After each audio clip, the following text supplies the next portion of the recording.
നമസ്കാരം, VCV ന്യൂസിലേക്ക് സ്വാഗതം. ഞാൻ VC മനോജ്. ആദ്യം പ്രധാന വാർത്തകൾ. തദ്ദേശ തെരഞ്ഞെടുപ്പ് പോരാട്ടത്തിന്റെ കൊട്ടിക്കലാശം ആവേശത്തിന്റെ കൊടുമുടിയിലായി. LDF, UDF, NDA മുന്നണികൾ വടക്കാഞ്ചേരി ഓട്ടുപാറയിൽ ശക്തിപ്രകടനം നടത്തി. സ്വർണ്ണക്കൊള്ളയും രാഹുൽ മാങ്കൂട്ടത്തിൽ വിഷയവും കളം നിറഞ്ഞ പോരാട്ടത്തിൽ വ്യാഴാഴ്ച ജനം വിധിയെഴുതും. 2026 നിയമസഭാ തെരഞ്ഞെടുപ്പിന്റെ മുന്നോടിയായ ഈ തദ്ദേശ പോരാട്ടത്തിൽ വിജയം നേടാൻ മുന്നണികൾ അരയും തലയും മുറുക്കി രംഗത്തുണ്ടായിരുന്നു. വടക്കാഞ്ചേരിയിൽ ആവേശമായി UDF റാലി. വാദ്യമേളങ്ങളുടെയും കാവടിയുടെയും അകമ്പടിയോടെ നടന്ന UDF തെരഞ്ഞെടുപ്പ് റാലി പ്രവർത്തകർക്ക് ആവേശമായി.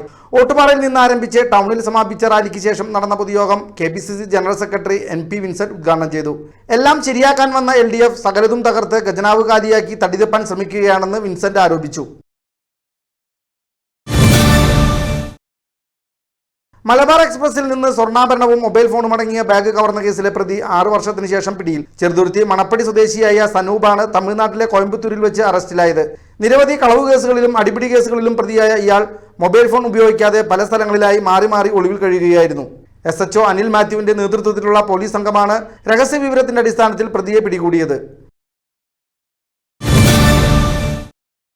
ഷൊർണൂരിൽ വാടാനാംകുറിശ്ശിയിലെ തൃത്താന്തോന്നി അമ്പലത്തിലെ ഭണ്ഡാരം കുത്തി തുറന്ന് 20,000 രൂപ കളവ് ചെയ്ത കേസിലെ പ്രതി അറസ്റ്റിൽ. 20-ലധികം സമാന കേസുകളിൽ പ്രതിയായ കൃഷ്ണാനന്ദനാണ് ഷൊർണൂർ പോലീസിന്റെ പിടിയിലായത്. ഡിസംബർ 7 രാത്രി കുമ്പാരക്കട്ടി രുദ്രാലിൽ ക്ഷേത്രത്തിന് സമീപം സംശയാസ്പദമായ സാഹചര്യത്തിൽ നാട്ടുകാർ തടഞ്ഞുവെച്ചതാണ് കേസിൽ വഴിത്തിരിവായത്. കൃഷ്ണാനന്ദിനെ കസ്റ്റഡിയിലെടുത്ത് ചോദ്യം ചെയ്തതോടെയാണ് കളവ് ചെയ്ത കാര്യം സമ്മതിച്ചത്.